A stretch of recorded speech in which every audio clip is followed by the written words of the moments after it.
आज के वीडियो में हम क्लास 6 के मैथ चैप्टर 3.3 का सॉल्यूशन बताएंगे। तो चलिए शुरू करते हैं क्वेश्चन नंबर फर्स्ट से।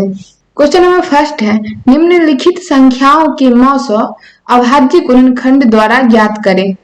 इन संख्याओं का मौसो अभाज्य गुणनखंड द्वारा निकालना है। पहला का ए लेते हैं। पहला का ए है 24 और 36।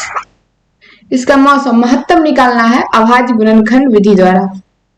पहले इन दोनों संख्याओं का अभाज्य गुणनखंड निकालेंगे। पहले हम 24 का निकाल लेते हैं। इसमें हम अभाज्य संख्या से ही भाग लगाएंगे।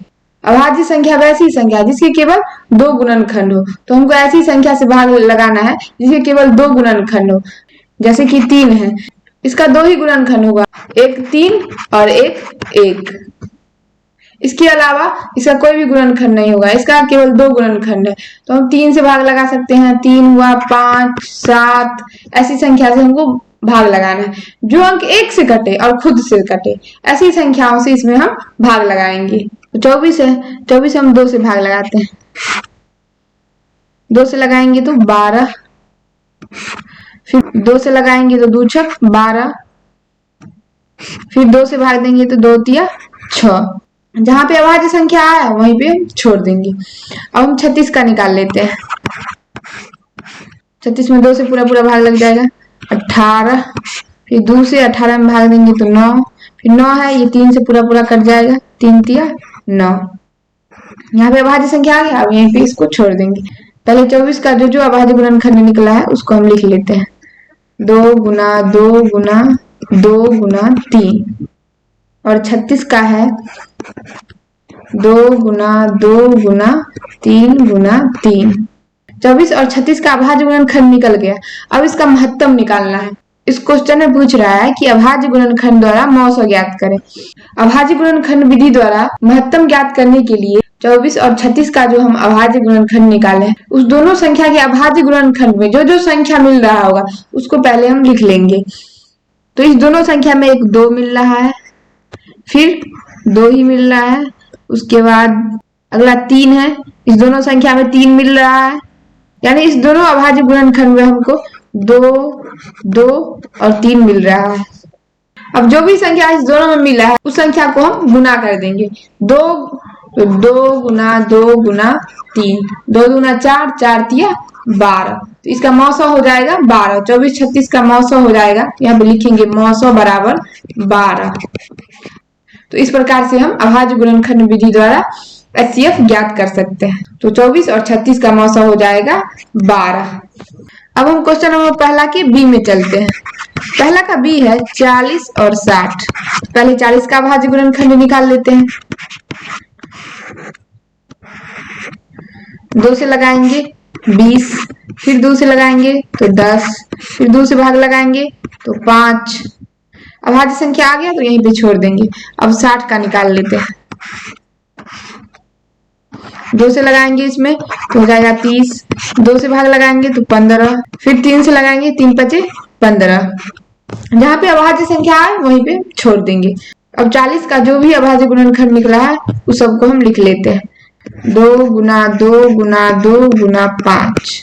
और 60 का है 2 गुना 2 गुना 3 गुना 5। अब इस दोनों में देखेंगे कौन कौन सा संख्या मिल रहा है। इस दोनों में एक 2 मिल रहा है, फिर अगली संख्या 2 मिल रहा है, फिर अगला 5 मिल रहा है। यानी 2, 2 और 5 मिल रहा है। अब इस तीनों संख्याओं को हम गुना कर देंगे। 2 गुना 2 गुना 5, 2 दूना 4, 4 पंचे 20। तो 40 और 60 का मौसो हो जाएगा 20। अब हम पहला के सी में चलते हैं। पहला का सी है 20 और 50। पहले 20 का निकाल लेते हैं। 2 से भाग लगाएंगे 20 में तो 10, फिर 2 से लगाएंगे तो 5। अभाज्य संख्या आ गया। अब इसको यहीं पे छोड़ देंगे। अगला लेते हैं 50। 50 का निकालना है। 2 से लगाएंगे भाग तो हो जाएगा 25, फिर 5 से लगाएंगे 25, 25 पूरा पूरा कट गया। यहाँ पे आ गया 5 जो कि अभाज्य संख्या है। हम 20 का अभाज्य गुणनखंड लिख लेते हैं। 20 का अभाज्य गुणनखंड है 2 गुना 2 गुना 5। उसके बाद 50 का लिखते हैं। 50 का है 2 गुना 5 गुना 5। अब इस दोनों के अभाज्य गुणनखंड में जो जो संख्या मिल रहा है उसको हम लिख लेंगे। तो पहला तो 2 मिल रहा है दोनों में, उसके बाद 5 मिल रहा है। अब दोनों में कोई भी संख्या नहीं मिल रहा है, तो इस दोनों संख्या में 2 और 5 मिल रहा था। अभी दोनों संख्या को हम गुना कर देंगे। 2 गुना 5 बराबर 10। तो 20 और 50 का 100 हो जाएगा 10। अब हम चलते हैं पहला का डी में। पहला का डी है 4 और 12। 4 और 12 का निकालना है HCF अभाज्य गुणनखंड विधि द्वारा। तो 4 का निकालते हैं, 2 से लग जाएगा, 2 दूना 4। अब हम 12 का निकालेंगे। 2 छक 12, 2 से लगाएंगे 2 तिया 6। तो 4 का अभाज्य गुणनखंड हो गया 2 गुना 2 और 12 का अभाज्य गुणनखंड हो गया 2 गुना 2 गुना 3। अब इस दोनों में देखेंगे कौन कौन सा संख्या मिल रहा है। इसमें मिल रहा है 2, अगली संख्या फिर मिल रहा है 2। अब इसमें कोई भी संख्या नहीं मिलेगा, तो इस दोनों संख्या में 2 और 2 मिल रहा था। दोनों को गुना कर देंगे। 2 गुना 2 बराबर 4। तो 4 और 12 का 100 हो जाएगा 4। अब हम पहला के ई में चलते हैं। पहला का ई है 12, 72 और 84। पहले हम एक एक करके तीनों का निकालते हैं। पहला है 12, 12 का निकालेंगे। 2 से लगाएंगे 2 छक 12, 6 बार में कट गया। फिर 2 से लगाएंगे 2 तिया 6, वहां जो संख्या आ गया यहीं पे छोड़ देंगे। अगला है 72, 72 का निकालते हैं। 2 से लगाएंगे ये 36, फिर 2 से लगाएंगे तो हो जाएगा 18, फिर 2 से इसमें भाग देंगे तो हो जाएगा 9।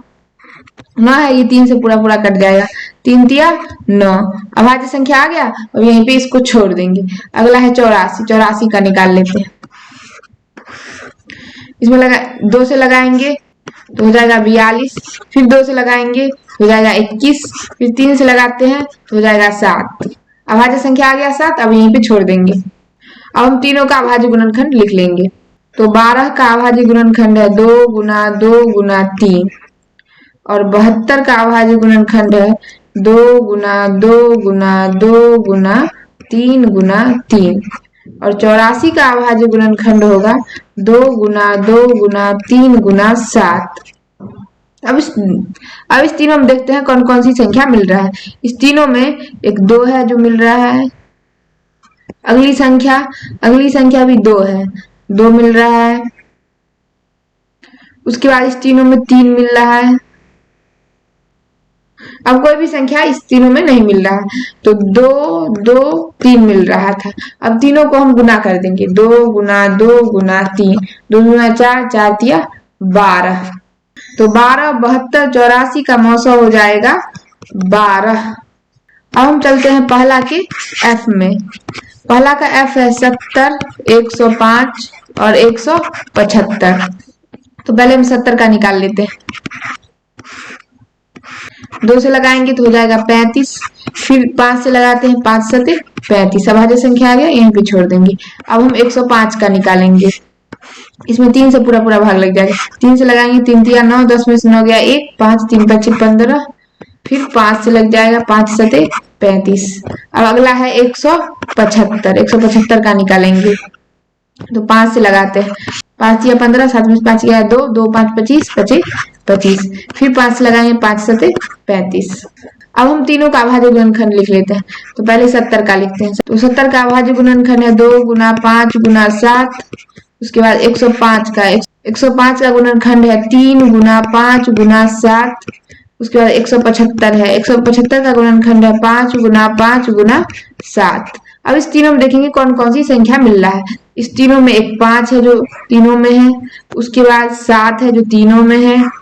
अब कोई भी संख्या नहीं, एक 5 और 7 तीनों में था, तो दोनों संख्या को गुना कर देंगे। 5 गुना 7 इक्वल टू 35। तो 70, 105 और 175 का मौसा हो जाएगा 35। अब हम पहला की जी में चलते हैं।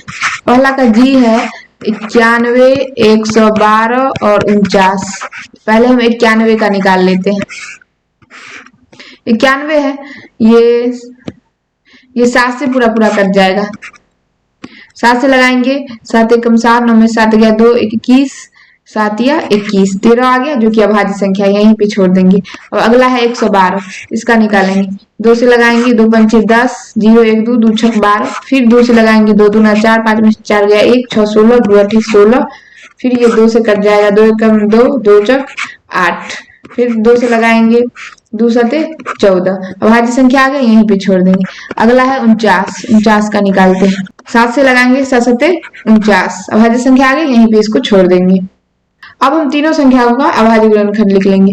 पहला है 91, 91 का है 7 गुना 13, उसके बाद है 112, 112 का है 2 गुना 2 गुना 2 गुना 2 गुना 7, उसके बाद 49 का अभाज्य गुणनखंड निकला है 7 गुना 7। अब इस तीनों संख्या में देखेंगे कौन कौन सी संख्या मिल रहा है। तो इस तीनों में संख्या में देखिए 7 है जो कि तीनों में है, ये 7, यहाँ पे देखिए ये 7 और ये 7, ये तीनों में है। तो तीनों में क्या मिल रहा है, 7 मिल रहा है, और कोई भी संख्या इसमें नहीं मिल रहा है, तो इसका मौसा हो जाएगा 7। सिर्फ 7 ही है जो तीनों में मिल रहा है, तो मौसा बराबर हो जाएगा 7। तो 91, 112, 49 का मौसा हो जाएगा 7। अब हम चलते हैं क्वेश्चन नंबर 2 में। क्वेश्चन नंबर 2 है, निम्न का मौसा क्या है। तो दूसरा का ए लेते हैं, दूसरा का ए देखते हैं क्या है। दूसरा का ए है, दो क्रमागत संख्याएं, दो क्रमागत संख्याओं का मौसा क्या होगा।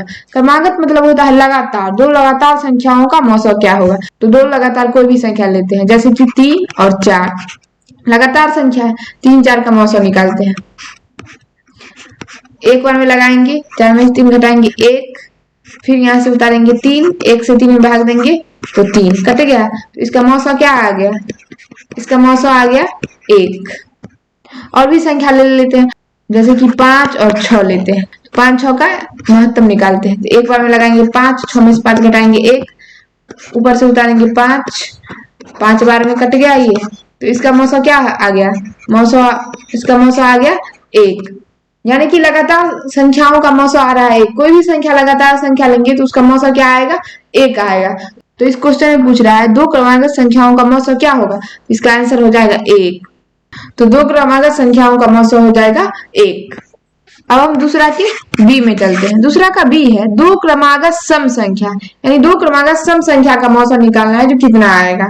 तो दो क्रमागत सम संख्या जैसे कि लेते हैं 2 और 4, सम संख्या जिसमें 2 से पूरा पूरा भाग लग जाए। तो 2 और 4 लेते हैं, लगातार 2 के बाद 3 आता है, 3 तो विषम संख्या है, उसके बाद ले लेंगे 4। तो 2 और 4 का एचसीएफ निकालते हैं। 2 दूना 4, इसका एचसीएफ कितना आ रहा है 2, मौसा बराबर लिख देंगे 2।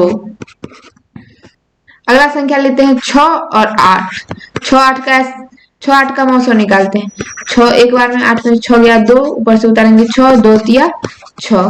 तो इसका भी मौसा, तो इसका मौसा कितना आ रहा है 2।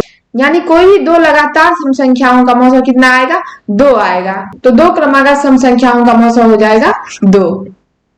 अब हम दूसरा के सी में चलते हैं। दूसरा का सी है, दो क्रमागत विषम संख्या, यानी दो क्रमागत विषम संख्या का मौसा निकालना है। तो दो क्रमागत विषम संख्या लेते हैं, जैसे कि ले लेते हैं 3 और 5, ये विषम संख्या है। 3 5 का एचसीएफ निकालते हैं। एक बार में लगाएंगे 3, 5 में 3 गया 2, ऊपर से उतारेंगे 3, फिर एक बार में लगाएंगे 2, 3 में 2 गया 1, यहाँ से उतारेंगे 2, 1 दूना 2, यानी कि इसका मौसा आ रहा है 1। 3 5 का मौसा आ गया 1। और भी संख्या लेकर के चेक कर लेते हैं, जैसे 7 और 9 लेते हैं। 7 और 9 का निकालते हैं। एक बार में लगाएंगे 7, 9 में 7 गया 2, ऊपर से उतारेंगे 7, 2 तिया 6, 7 में 6 गया 1, यहाँ से उतारेंगे 2, फिर 1 दूना 2। इसका भी मौसा कितना आ रहा है 1। यानी कि कोई भी दो क्रमागत विषम संख्या लेंगे तो दोनों का मौसा आ जाएगा 1। यानी दो क्रमागत विषम संख्या का मौसा हो जाएगा 1। अब हम क्वेश्चन नंबर 3 में चलते हैं। क्वेश्चन नंबर 3 है, निम्न का मौसा अभाज्य गुणनखंड द्वारा ज्ञात करें। तो हम तीसरा का ए लेते हैं। तो तीसरा का ए है 4 और 15। तो अभाज्य गुणनखंड विधि द्वारा निकालना है। तो पहले हम 4 का निकाल लेते हैं। तो 2 दूना 4, अगला है 15, 15 का निकालते हैं। 3 बचे 15, अभाज्य संख्या आएगा वहीं पे छोड़ देंगे। तो 4 का अभाज्य गुणनखंड निकला है 2 गुना 2, और 15 का अभाज्य गुणनखंड होगा 3 गुना 5। देखिए इस दोनों संख्या में कोई भी संख्या नहीं मिल रहा है, तो इन दोनों संख्या में कोई भी संख्या नहीं मिल रहा है, तो इसका मौसा हो जाएगा तो इसका मौसा हो जाएगा 1।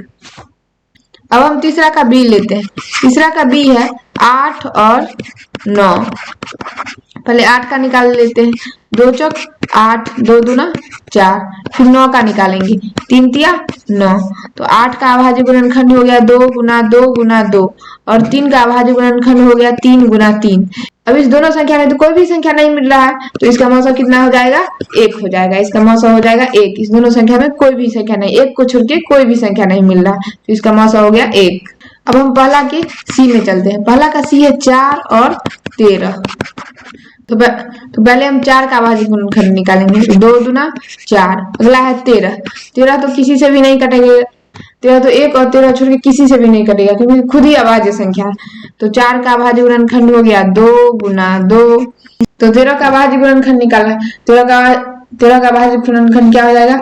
13। ये 1 से कटेगा और 13 से कटेगा और किसी से भी नहीं कटेगा। ये तो खुद ही अभाज्य संख्या है। तो इस दोनों संख्या में तो कोई संख्या नहीं मिल रहा है, तो इसका मौसा हो जाएगा, मौसा बराबर लिख देंगे 1।